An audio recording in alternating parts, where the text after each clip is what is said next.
toxic masculinity. Okay, survey finds atheists are more likely to get vaccinated. Ah, that's very interesting. Of Okay, course so they do, because they don't believe in God, and they don't atheists think are they have getting like a vaccinated. protection, like a natural. I don't I- they more believe in science. Atheists, Atheists. well, okay, so I don't know if atheists don't really have a god or a faith or a set of principles based on anything beyond, physics, I guess. So that doesn't make any sense to me that they would. But yeah, there is a certain. I think there is a certain number of atheists that are nihilists. I think nihilism is sort of the logical conclusion of atheism, at least in the way I see it. I've never heard an atheist explain their philosophical view of the world in any way that makes any sense outside of being a nihilist. That doesn't make any sense to me. So if you're a nihilist and you only believe in physics and chemistry and science, then it does make sense that you would be more you'd have more faith in science than somebody who may have other things that they believe in. But let's have a read, because I don't actually know what this says, because I didn't get a chance to read it. So let's have a look here. Atheists are more likely to get vaccinated, survey finds. Atheists have a reputation for putting their faith in science, not divination. Exactly what we just said. Now it's a fact. A new Pew Research poll survey shows that the godless are more likely to get vaccinated for COVID-19 compared to religious groups, as 90% of atheists responded that they will definitely or probably seek the shot or have already received their first vaccination dose. Meanwhile, an average of 77% of Catholics will go for the jab, and only 62% of Protestant participants, including white or Hispanic evangelical worshipers at historically black churches, will do the same. By contrast, nearly half, 45% of white evangelicals, say they definitely or probably will not seek the coronavirus vaccine, regardless of the manufacturer. Insights into how various spiritual communities currently approach vaccination were first reported by Religious News Service as part of a broader report by Pew Research to investigate Americans' intentions regarding COVID-19. Now, I talked about this in an earlier video, how there is a kind of divide in America between Christians and scientists and just the scientific community generally. And it's really a shame. It shouldn't be like that. There's no need, really, I don't think, to divide Americans against science, or to divide or to pitch science against pitch or pit. I think it's pit.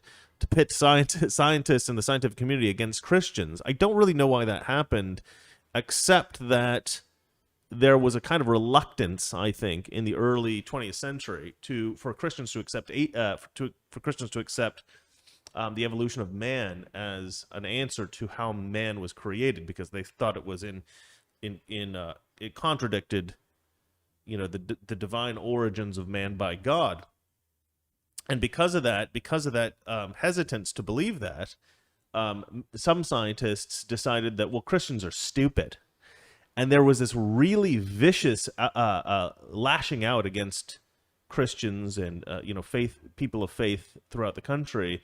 Over the years, it just got worse and worse and worse. And I think that's a big mistake of scientists. You don't need to be hateful of Christians to conduct your science. That doesn't help you in any way. In fact, it just turns people against you, and then it makes things more difficult. If, for instance, you have a vaccine that's actually viable and good, and people should try to take it, if people are overly skeptical of you, it may end up in a situation where you can't convince them to take it, because you have created so much ill will against scientists and science that people are afraid to take it because they don't trust you. Scientists. One thing, I don't trust.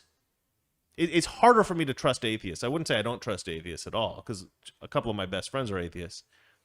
But I think that if I don't know you and you say you're a Christian, I mean, sometimes people say they're a Christian just to gain your trust, and then they really scam you. But so I'm kind of skeptical of everyone. But I'm certainly, if I believe that you are in fact a true believing Christian, I'm going to trust you a little bit more than I would somebody who's an atheist, because I just don't see how an atheist has any kind of principles. Like, what's to stop an atheist from doing bad things? I still don't understand that. They're like, oh, well, we work by the humanist rule of, what do they call it? I forget. Anyway, they have certain principles that they live by, that they apparently live by, but it doesn't make sense to me. None of it really makes sense to me unless you have a core presence in the universe that you have to answer to at the end of the day, right? That you can look up to, that you have some kind of respect for, that you have some kind of what's the word? Well, Gratitude. Let's start that this vaccine Yep. is not a traditional vaccine. Right, it's an experimental vaccine. Experimental. Yep. So I prefer to wait 5-10 years, or just make not mRNA. Just make. That's the other thing that I vaccine. was going to. That's the other thing I was going to say. If they Well, will it make, would take too long to make the traditional vaccine. I will wait. But the point I wanted to make was, it may be in some cases actually better to be more skeptical of science. Like, I don't know about this particular vaccine, but there may be a time when science comes out with something that seems magnificent, and it's actually a disastrous, right? And the people who are actually a little bit more skeptical of it may be the ones that survive it, come out of it unscathed. So just to have faith in science is to have faith in man, which we all do on a daily basis. I mean, we're in a tower right now, in a skyscraper, built by man, engineered by man. You never know if that engineer was a good engineer or a pretty good engineer. He's a pretty good engineer. That survived 8 earthquakes. Earthquakes, yeah. I mean, this building was built quite a long time ago, I think. So hopefully it's safe. But things made by man, they don't always work out. But I think that we all have to trust each other a little bit as a society. Maybe it's the right thing to do to be skeptical. Maybe it's the right thing to do to trust science in this case. I'm sure we'll find out in the coming years. I'm more likely to trust science, actually, just generally. You're a little bit more skeptical of the vaccine. I know a lot of the people watching are more I can just say my body, my choice, okay? skeptical. In terms of vaccination, Right. guys. All right, well, the point is that atheists are more likely to take the vaccine, which I don't really think comes as a surprise to anyone, but it's an interesting story nonetheless. Just really goes into the psychology of how people think. And one thing, let me just say this about atheists. There's probably some atheists watching. I have some atheist fans, I know that. A lot of atheist conservatives, which I love. But I'll tell you what, the problem I have with atheism and atheists, at least with the ones that evangelize their atheism, is that atheists tend to be incredibly smug. There is a kind of smugness, very much like Democrats, where they'll kind of lecture people and talk down to people as if they're stupid because they believe in God and they go to church and you're stupid because you don't believe the same things that I do. Well, I mean, Christians can say the same things about atheists, but we don't because we're not a-holes. and that's why I think it's always difficult to convince people that you're right of things, I think. Well, maybe not. I mean, maybe that's a good way of convincing people you're right. If you're smug and you're an a-hole, some people don't want to be made fun of, and so they'll agree with you just so that they can be on the team that is a little bit more mean, so they don't want to be on the victim team that's being attacked. But you're probably not going to have that many friends. I've met Michael Shermer in real life. We did a presentation together once, and he's very short. I don't know if that means anything. Just wanted to put that out there. All right. like weirdly short. Okay.